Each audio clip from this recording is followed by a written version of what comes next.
Good afternoon. Big Wednesday ahead of us. Any second now, we're going to get that Fed decision officially announced. Out there as they are meeting, we'll find out what the cut will be. We know one's coming. It's just a matter of what it will be.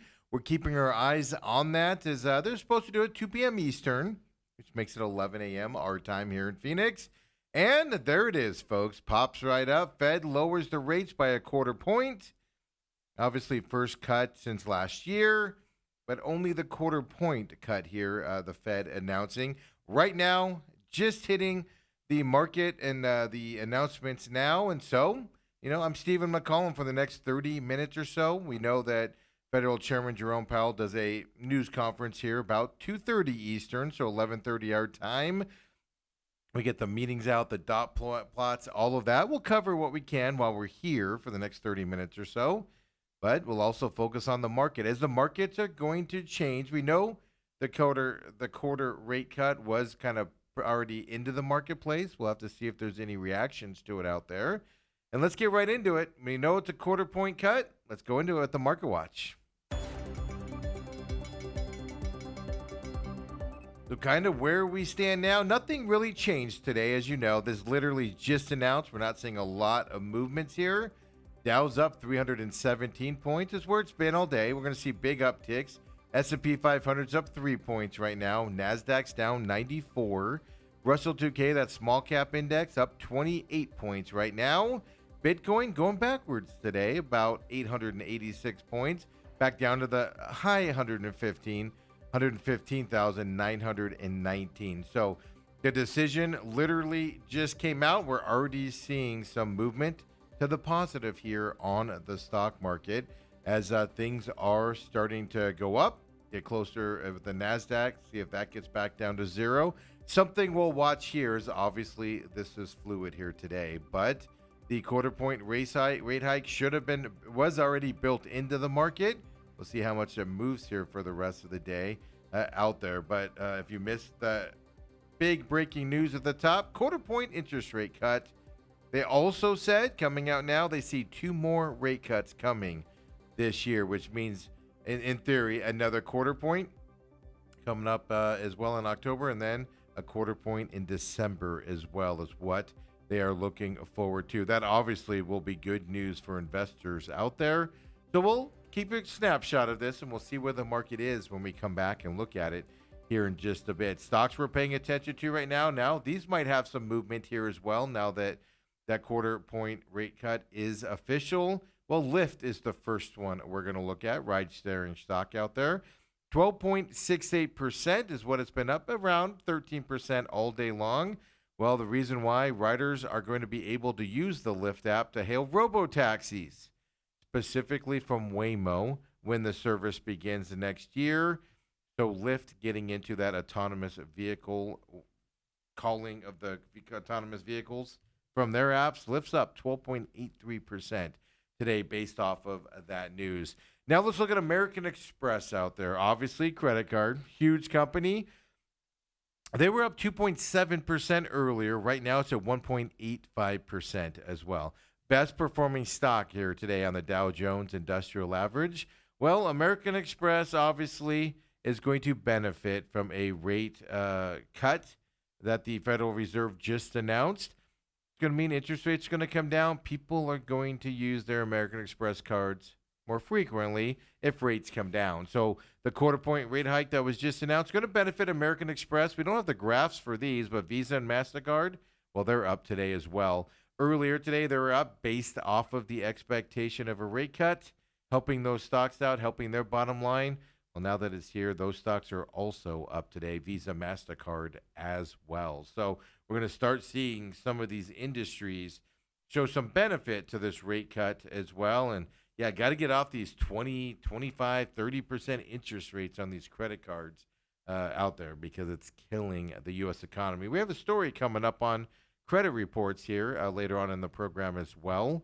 And then NVIDIA is the next one we're going to look at right now. They were down 3% earlier, 2.29% down right now. Well, the Financial Times came out with a report. Of course, they cited people familiar with the matter. Well, this is big news for NVIDIA and basically anybody doing business with China in terms of AI chips. Well, the Financial Times said China's internet regulator, they banned the biggest tech companies in the country from buying NVIDIA's AI chips. That rumor is out there. The Financial Times is reporting it. No chips sold in China here from these to the biggest tech companies in China. Obviously affects NVIDIA's sales. 2.26% down right now. I can tell you this, advanced micro devices also down about 1% today. Don't have the graph for you, but I looked at it here before the show. 1% down. Obviously, same issue, not being able to sell their chips over in China to those big tech companies if that Financial Times report is correct. And obviously, the big story here is the rate cut, quarter point rate cut here by the Fed. When we come back later, we'll get you an update on what the market's doing here this afternoon.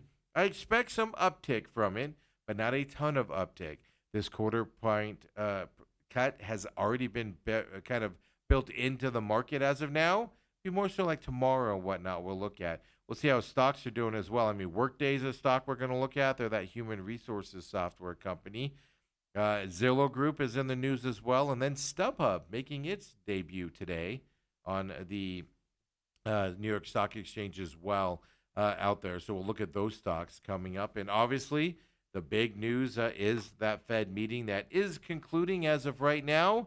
And as I said, quarter point hike. Now, the question will be what's changed in the new Fed statement?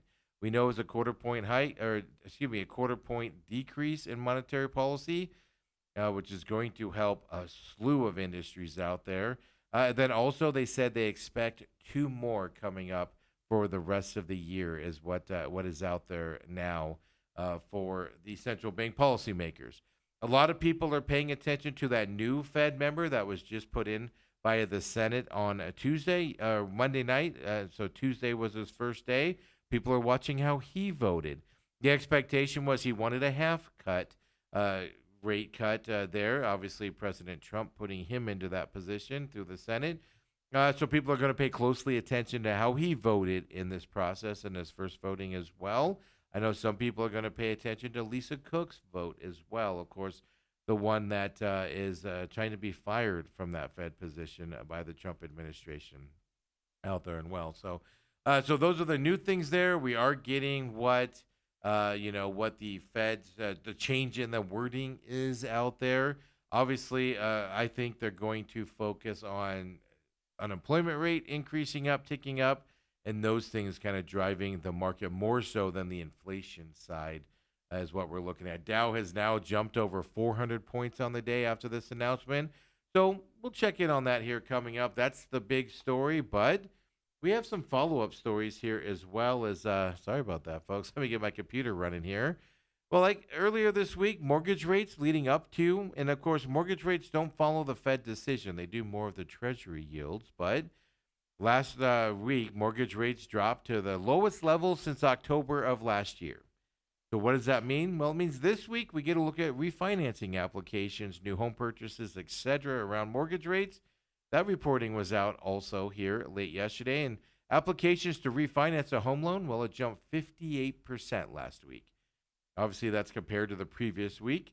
They were 70% higher than the same week just a year ago. This all comes from the Mortgage Bankers Association's seasonally adjusted index that we see. The refinance share of mortgage activity, well, it was 59.8% of total applications. The previous week, it was only 48.8% at that time. You always see big jumps in refinances when the mortgage rates drop, of course, as people that have just bought houses and have high interest rates refinance quickly. Refinance applications were particularly strong for adjustable rate mortgages. That ARM share of activity had increased to 12.9% of total applications. That's the highest level since 2008. However, so refinance levels shot up, obviously, with the mortgage rates dropping. But potential home buyers, new mortgages, well, not as ready to go here by that drop in the rates. Applications for a mortgage to purchase a home, well, it only rose 3% for the week, 20% higher than the same week just a year ago on the purchase side of things. And the mortgage rate went from like 6.49% down to the 6.3% range last week. So we're getting those big numbers in of movement, especially on the refinance side. Shouldn't be a shock that has happened. That normally it does, and have to keep our eyes on it with this rate cut. What do Treasury yields do? Do we see mortgage rates get down to that low 6 or under 6% range as well? While we're seeing all this flood of information on the Fed decision here as well, we'll give you an update here on India and the U.S. and their trade talks. Well, India came out late yesterday and they described the latest trade talks with the U.S. as a positive. That was their term. This is, of course, is after all those tensions last month with President Trump putting additional tariffs on Indian imports, that 50% additional tariff. So the details of the talks are very, very unknown right now between the two countries. But a statement released by the Indian Embassy in Washington, D.C. said the discussions were varied and forward-looking as the two sides look to hash out bilateral trade. So we don't know, if the Trumps there, the additional tariffs on India, that were implemented, to because of the Russian oil purchases there. By that, we don't know how much that was discussed in this meeting, or if they kind of just pushing that aside and doing a bigger, the rest of the deal out there first. But we all know India has not agreed to Trump's demand, with that pressure campaign to, put higher pressures on India's tariffs to get them to stop buying Russian oil. In turn, Russia will not be able to afford to keep the Ukraine war going and everything like that. We don't know, if there were talks, but we do know India keeps kind of butting those pressures here by President Trump. So they are expected, India and the U.S., to hold another round of trade negotiations. That will mark the sixth round of meetings. Sixth round. As the tariffs went in across every nation back in April. Sixth round of meetings. That tells me they're not interested in a deal if we're looking at the sixth round of meetings. But here's your update for you. India's softening their talk up here on that conversation. And then also yesterday, we had the Fed cut here as well. But retail sales came out yesterday. And they actually rose 0.6% last month from July. That was when sales were up about 0.6%, and actually that's the revised number. This all comes from the Commerce Department in their reporting. Back in June, retail sales rose 0.9% at that time.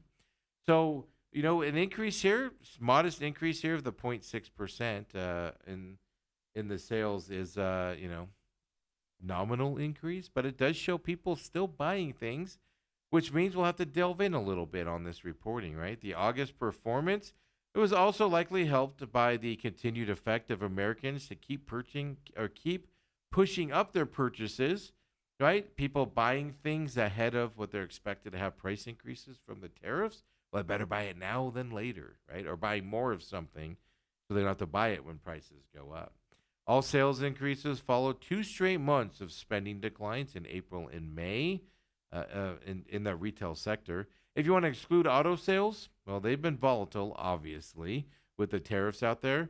Retail sales on, excluding auto sales, well, retail sales went up 0.7% in August.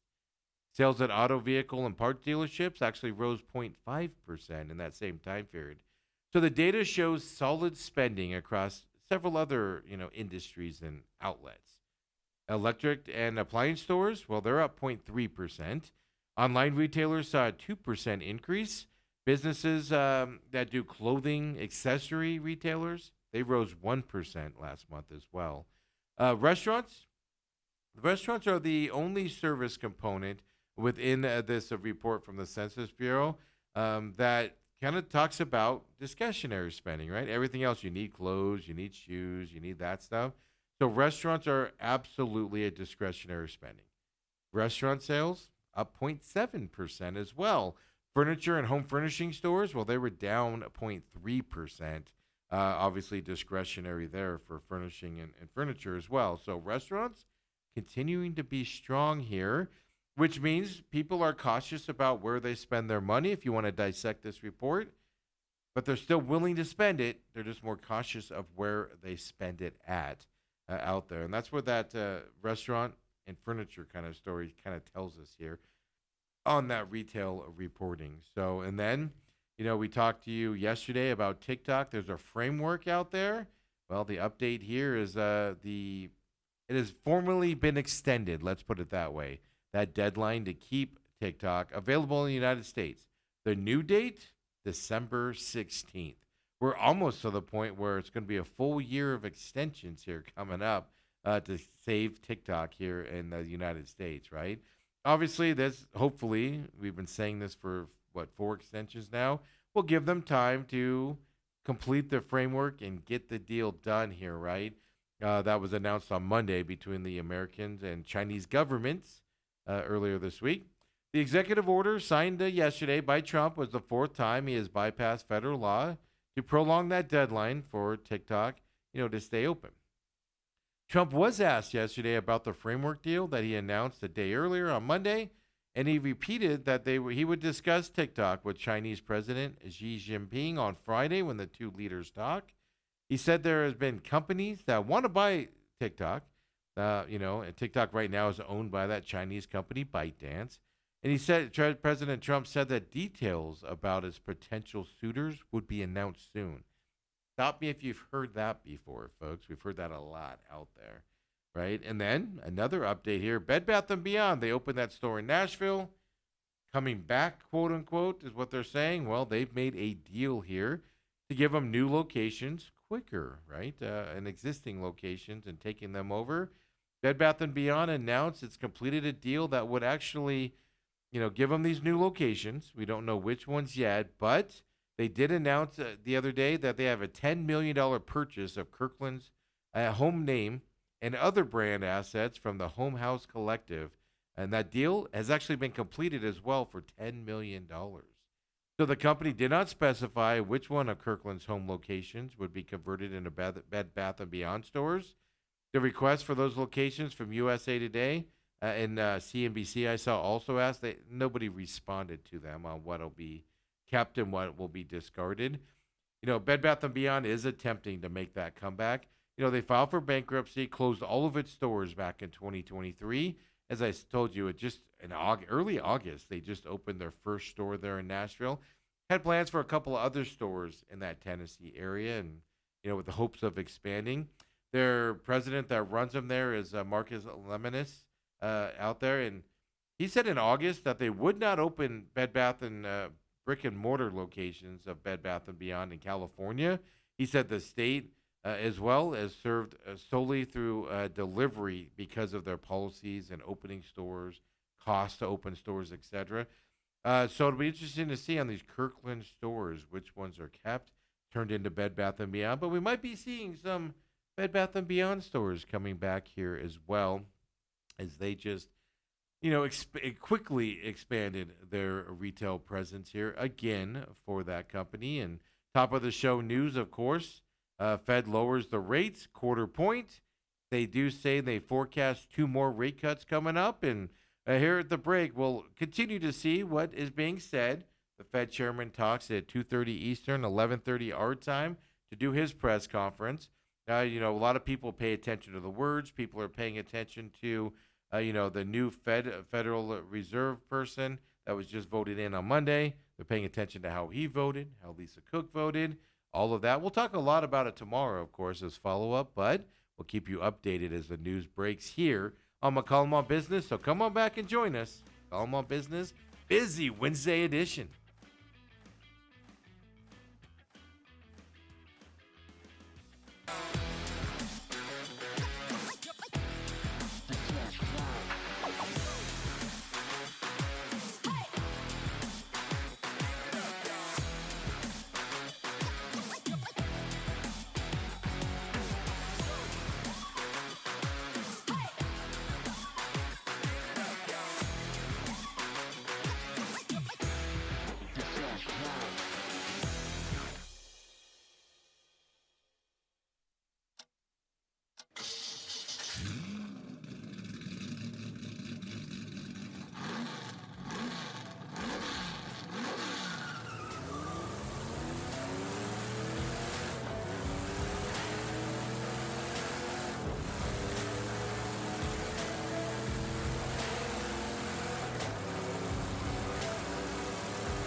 And we're back here at McCollum on Business. Busy Wednesday edition with the Fed results being announced there at 11 o'clock. We do have the update before we get into the other business out there is the new Trump appointee, Moran, who just got onto the Fed board a couple of days ago. He calls for that half-point cut. He was the only Fed manager to dissent from the quarter-point discount. The rest of the board, the rest of the Fed voted for the quarter-point reduction. So I told you people are kind of watching the wording there for him. And not a shocker he asked for the half point. That was expected that he would ask for it. But a dissenter again here on the reporting. Last time we had two Fed governors dissent on keeping rates the same. So we're getting these details out throughout it. If you missed the news at the top, quarter-point rate cut, not unexpected from the Fed, is out there. They did say 2 more rate cuts are expected this year as well from that perspective. So we'll have to see what the Fed chairman says here at 11:30 our time, 2:30 Eastern. We probably won't be on air to get a lot of the reaction from it, so we'll talk more about it tomorrow. Of course, right before we came back here, you saw the commercial there for the pit stop. The look back show from last weekend's racing at Bristol is up right now at Robat TV on YouTube as well, on the free YouTube, and the free podcast there on Podbean. Just search at the Pit Stop Talk on Podbean. It'll come right up for you there. Definitely give that a listen and look back at Bristol. The Look Ahead Pit Stop Show will be up tomorrow, Thursday as well here, Robat TV, YouTube, and the free podcast system as well. So look for that coming up. We look ahead this weekend. New Hampshire's the racetrack that the Truck and the Cup Series race at this weekend. Of course, IndyCar schedules out. We talked a little bit about that on the Look Back show. We'll talk more about it here on the Look Ahead show as well. Of course, the main events in the can for the day. Head coach of Scottsdale Christian Academy joined us today, Mike Sheehan. Of course, they've been having a very successful start to their season. They have Fountain Hills tomorrow night. He joined us. That's up on Podbean. I'm sorry, that's up on your favorite podcast service, as well as on YouTube and Robat TV right now as well. And a good show today talking football and NFL news and notes out there. Of course, this Diamondbacks and what they are doing is an amazing thing to watch for them. It's available on demand now or on the free podcast system. Of course, after this, live at 11 o'clock, well, we'll get this up on the podcast system as well. On Robat TV. This show doesn't have the podcast. And also on YouTube as well. So for those of you that are finding this stuff with little promotion, thank you very much. Share us with your friends, whether it's the business talk or the sports talk. We appreciate you supporting us here. And with all that, let's get right back into that Market Watch. Let's see what the market has done in the last 23 minutes or so since the Fed there. Well, S&P's down 3 points right now. Dow Jones did go up over 400 points for a little bit there, but it's back down to 353 points up right now. NASDAQ, well, 51 points down for the NASDAQ still. The Russell 2K is up 39 points as of right now. And then Bitcoin making a little bit more of a fall here, 115,705. As I said, the quarter rate cut was built into the market already. What are investors looking at now? Well, they want to see the meeting minutes, right? What changed in their statement. They wanted to see if there would be additional cuts this year. They wanted to see how the new Fed chairman votes. We're getting that info. Then Jerome Powell will be speaking here in about 6 minutes. That's all. And the language, the look ahead, the anticipation is what is going to make the market move. So we'll see bigger moves, of course, tomorrow based off of what the Fed chairman says today as well out there. So we'll have to pay attention tomorrow, Thursday's edition at McCollum on Business as well out there, and it doesn't really mean anything that the new Trump appointee asked for the half point cut other than, it was just put on by President Trump. You kind of expected that to happen and things like that. Other than that, everything is kind of there. The nice thing about it, though, is that, if you don't, mortgage rates don't really get affected by this cut, but every other type of consumer loan savings rates will be affected here by this decision today. And if they say 2 more are coming, that's going to affect it, kind of stimulate this market that we're in. We talk about it here all the time. Obviously, Credit cards, hopefully, for a lot of us out there. I do have a story coming up here about the credit scores. Obviously, coming up here after we look at stocks, but credit scores are with their interest rates are just people are struggling to make those payments with those 28, 30% interest rates. So hopefully this cut will kind of help spur those down a little bit. And stocks we're paying attention to right now, well, Workday, right? They're a human resource software provider. They're up 7.68% right now. Well, activist investor Elliott Management, the same one that got into Southwest and a couple other ones and forcing some changes. Well, Elliott Management disclosed a $2 billion stake in Workday. Stock is up 7.61% right now based off of that $2 billion stake by Elliott Management. Next up, Zillow Group. Obviously real estate here. And Bernstein actually upgraded Zillow Group to outperform. Before that, it was at market perform levels for them in terms of their coverage. Well, Bernstein said it had been, quote, warming up to its fundamental story and cited the company's recent execution on revenue growth as a factor to move them to outperform levels. Well, they're up 5.05%. Zillow Group is here today based off of that news. And then finally, well, it was going to go on the stock market back in April. Tariffs and everything kind of delayed it, but we're talking about StubHub out there. Brand new IPO just hitting the market today. Well, good news, bad news if you invested in StubHub today. They priced it at $23.50 late Tuesday. It raised $800 million for StubHub is what it did. It trades under the ticker symbol STUB, as you see on your screen there. Well, shares when they hit the market, right? So $23.50 for those initial investors that got in on it through their investment groups. Well, it opened on the market at $25.35. And then New York Stock Exchange debut. And you see right now, big sell-off afterwards on both sides of it. $22.37 is what it's trading at right now for StubHub. So other stocks having successful IPOs went up on the first day, possibly second day before they started to see big declines.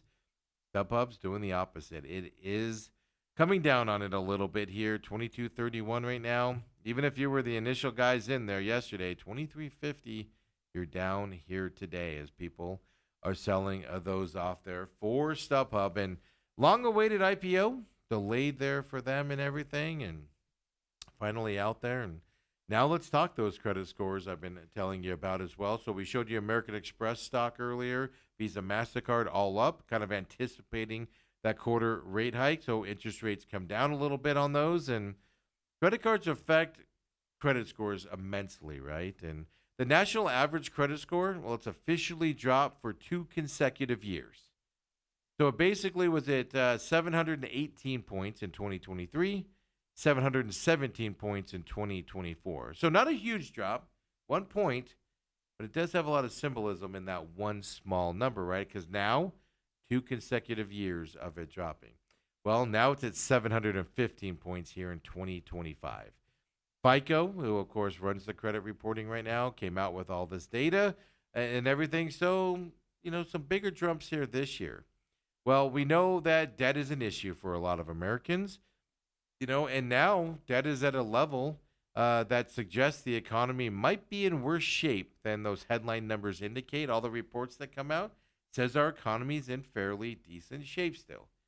Maybe not so much here, especially on the consumer side. We just told you about the retail report, giving us the indication that people were spending money on retail. How much so? Are they borrowing the money, right? Delinquency rates across multiple types of loans have actually reached heights not seen since that old 2009 financial crisis. High interest rates are a big issue with people in debt right now. Cars, like I said, credit cards, interest rates are through the roof on these things. And the Federal Reserve has kept them elevated throughout this year, to kind of work on the inflation side of things. Well, that makes borrowing more expensive, as we know, and everyday costs go up as well because of those borrowing amounts with those interest rates. The combination has pushed many Americans deeper into debt, and credit card balances are swelling here in the United States as people are relying on their credit cards to get through everyday expenses now and everything. And then high interest rates means people are struggling with their monthly payments as you pay a lot more in interest every month as well. FICO data does show that delinquency rates on credit cards, auto loans, and personal loans, well, they've reached or exceeded their highest levels since 2009. And every generation is falling victim to this or having an issue with it. But Gen Z appears to be having the brunt of this credit crisis out there. About 14% of Gen Z borrowers, well, they experienced dramatic credit score drops of 50 points or more over the past year. That is double the rate seen since 2021 and also represents a higher drop than any other generation out there. Gen Z are, a lot of them are getting into their peak earning years in the world. Well, they're instead finding themselves financially underwater. Obviously setting back things like their ability to buy homes where you get a lot of your wealth and everything. They can't get favorable loan terms if your credit score is low. You can't even qualify for some jobs out there anymore without credit checks. So it's affecting them in all those categories. The FICO data also shows that mortgage and home equity loan delinquency rates actually remain near historic lows. There's a suggestion here. Personal loans, credit cards, etc., high interest rates, right? Homeowners tend to be a little bit lower interest rates and everything, but homeowners do tend to be older, more financially established out there. They're which means they're kind of waiting and doggy paddling, I guess we could say, this current issues here and the pressures in this economy compared to the younger homeowner or younger people out there. Younger Americans and renters, they're struggling with that unsecured debt, and it carries much higher interest rates and fewer protections, out in this market with those interest rates. So the Fed cutting these rates hopefully will give some people some relief here with what they're having to do to survive in this marketplace and what's happening out there in this economy. So hopefully we start seeing some relief, right, with this quarter point and hopefully two more the rest of the year as the Fed announced today. They expect that to happen out there. Now, let's look at a local company. Now, speaking of cars, right, and interest rates, Carvana doesn't have the cheapest interest rates out there, but we know Carvana here in the Valley, and they're a big pioneer for buying and selling cars, through the internet, online, through their app and everything. Well, now they're doing a first of its kind integrated brand partnership with Shaquille O'Neal, right? Basketball Hall of Famer, entrepreneur, cultural icon, all around good guy. Yes. They're doing a debut of the world's first AI powered Shackbot, is what they're announcing. Designed to make car shopping simpler, easier, and even more fun at the same time. Shackbot brings Shaq's signature voice, his wit that he has, his personality, into Carvana's digital experience. This AI powered assistant is built using real voice recordings and custom Shaq approved response logic to help customers browse inventory, answer common questions, and even make the online car buying journey just a little bit more fun and entertaining out there. Because who hasn't said, I wish the car process was more entertaining? The Shackbot is part of a broader collaboration between Carvana and Shaquille O'Neal. It includes curated vehicle selections, custom brand content as well. There's even going to be a campaign hub at shackvana.com, all designed to amplify the best of Carvana's platform, as Shaq's personality will be layered in the same process as shackvana.com is available to you out there. So they give Carvana some credit here, right? Car buying process is stale, it's old, and all of that. Make some fun out of it and everything, and let me know how that works out for you. I'm not in the car. I'm not in the car, world right now. I don't need to be, and so I just wonder how that's going to work out, and is it going to bring them more sales, right? And then finally, we go from cars to airports out there. You want to get away? Well, maybe interest rates coming down will mean it's affordable to get out of town and finance some of that travel. Phoenix Sky Harbor International Airport has now been ranked the third best airport in the whole United States. J.D. Power's latest airport satisfaction report that came out yesterday tells us they're third ranked. Yes, the J.D. Power 2025 North America Airport Satisfaction Study. came out, gave Sky Harbor a score of 634 out of 1,000. That ranks as the third best score in mega airports category for overall customer satisfaction. So obviously, Sky Harbor is our region's primary airport. We do have the smaller one out there, Mesa Gateway. Well, it stayed in the same ranking spot as it did last year, but it did improve its score by 1 point. Last year it was at 633 points last year for Sky Harbor. The average score for mega airports, by the way, mega airports is 33 million or more passengers per year. The average score for the mega airports was 603 points. Was the average here. Sky Harbor's ranking, comes after the airport had its busiest year with more than 52.3 million passengers traveling through it in 2024. This year, well, they're not seeing that growth. We told you that story. Actually, a downtick in July compared to last year and everything. But they're not seeing the growth, but the people are still traveling through it, right? For the first 6 months of this year, Sky Harbor saw 30.6 million total passengers. That was down about 0.9%, as we told you the other day, from the 30.9 million the airport saw during the same time period last year in 2024. So Sky Harbor still ranked up there. They rank a lot of things in this process to figure out where the airports are, where they rank at and things like that. Overall traveling satisfaction. So that means terminal facilities, airport arrival and departure, baggage claim, security check, check-in, baggage check, food, beverage, retail. They look all of that stuff in this JD Power survey. It's based on opinions, by the way, of 30,439 travelers between July of 2024 and July of 2025.